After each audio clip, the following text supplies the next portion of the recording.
Welcome back, everyone. This is Mrs. Gill, and you're arting with Mrs. Gill.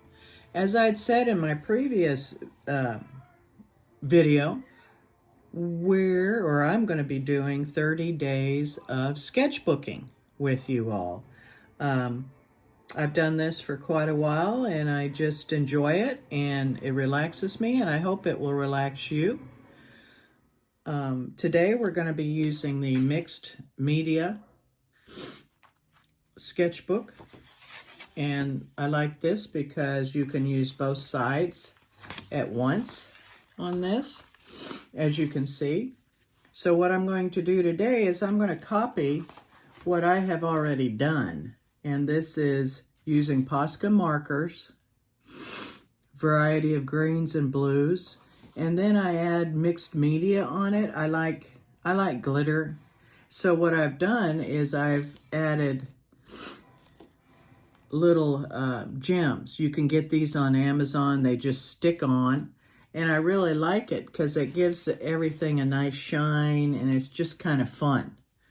So today, what we're going to do, and excuse my sniffling, it's spring here in where I live.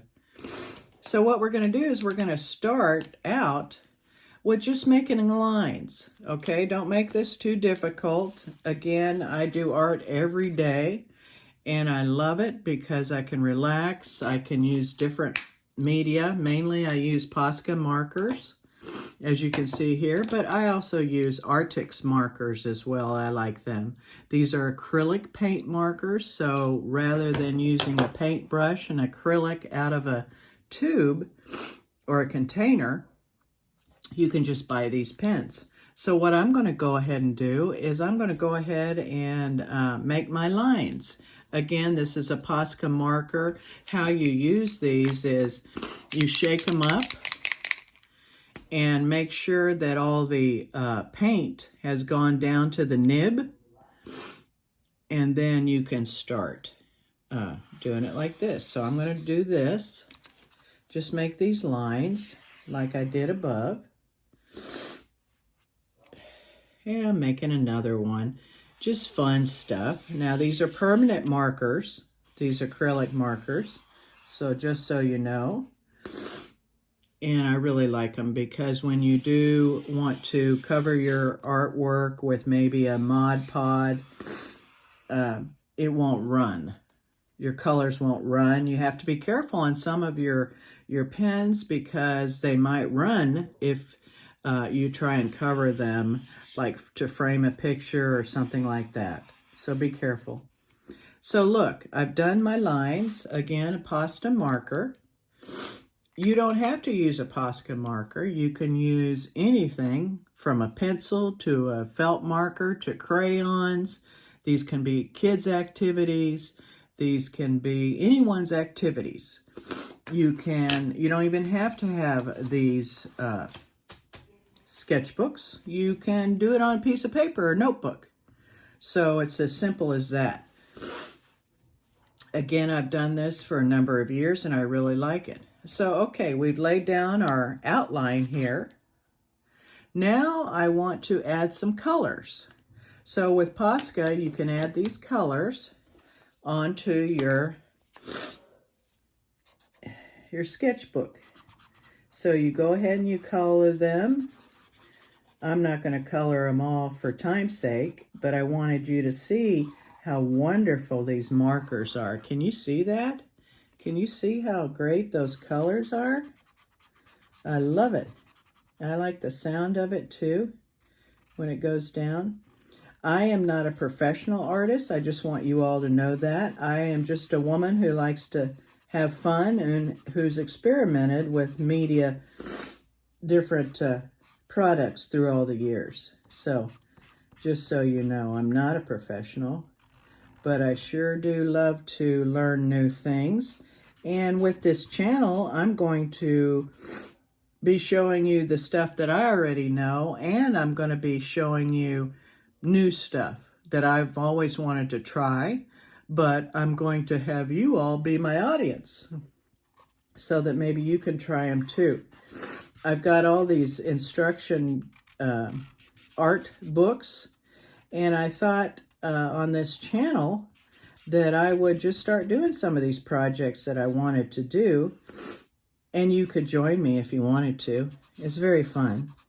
And don't worry if you get out of the lines on with these Posca markers or any markers, you can go right over them with black again. And that's typically what I do. Once I put my color down, I will go back over it and outline the black lines in case I went over. And as we know, none of us are perfect. We'll go past the lines, out of the lines. So again, I'm using another Posca marker. I shake it up, make sure all the paint's at the nib. This one it isn't, but this is how they look when they're brand new. And how you get them to go, you shake them up with the lid on because you don't want the paint to splatter. And you press down here because we're waiting for the paint to come down. These markers last a long time, I'm not kidding. So right now we're waiting for the ink, the paint to come down. And that's taking a little longer on this one. So we'll go ahead and use one that I already have. This is Arctic's. It's another good acrylic paint marker. Okay, and as you can see, all the color has gone down on the nib. So now we're going to go over here and we're going to, yeah, I hope this one has some stuff in it. We're going to go ahead and use this one. It will come out. Come out, you.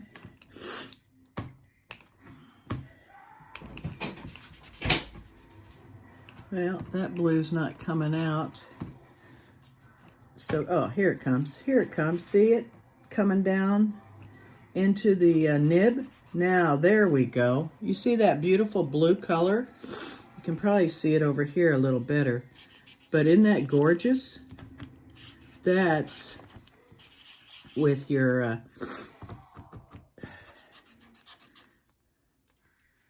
this is the Arctic's, and you can always change these nibs, reverse them, and because sometimes these nibs get little things on them, so you can just take them out and reverse them. Oh, your hand might get a little messy. But then, look at that. I reverse that nib, and you can do that on all these acrylic pens, and it came out really nice. So as you can see, this is a beautiful blue color that we have from an Arctic's acrylic paint pen. Okay, so there's that. And then what we're going to do, after we've colored all that, and I'm not going to color it all now for time's sake. Oops, got my hands all messy, which is fine. After I color them, and then I go back and I take my thinner, I have thinner Posca markers. Then I go in and I make my little doodle designs. Okay, I've been doing doodling for quite some time now, and I've gotten pretty good at it.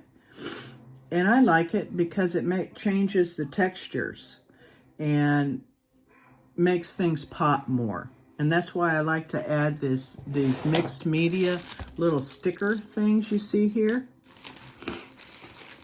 You can get these online, and you can just add them.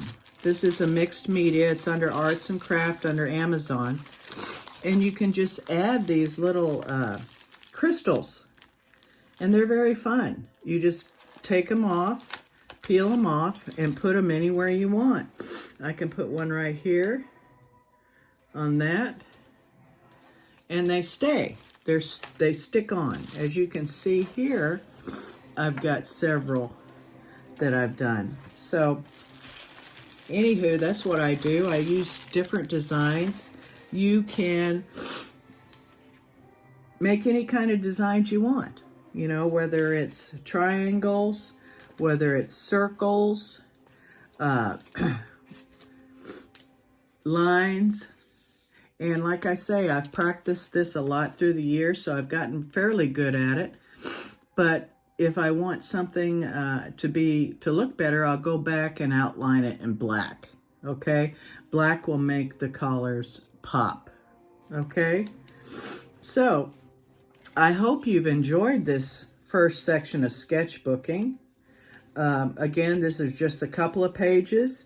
You can keep going and do more pages like this to fill up those sketchbooks. And I know filling up sketchbooks is kind of hard to do, but I've filled up many. So that's why I'm here, to help you fill up yours too.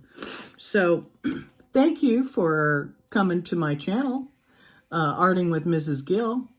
I hope you learned some things today, and I hope you have fun and aren't so worried about what's going on in this world. Okay? I'll see you later. And just remember, 30 days, I'm showing you how to do sketchbooks.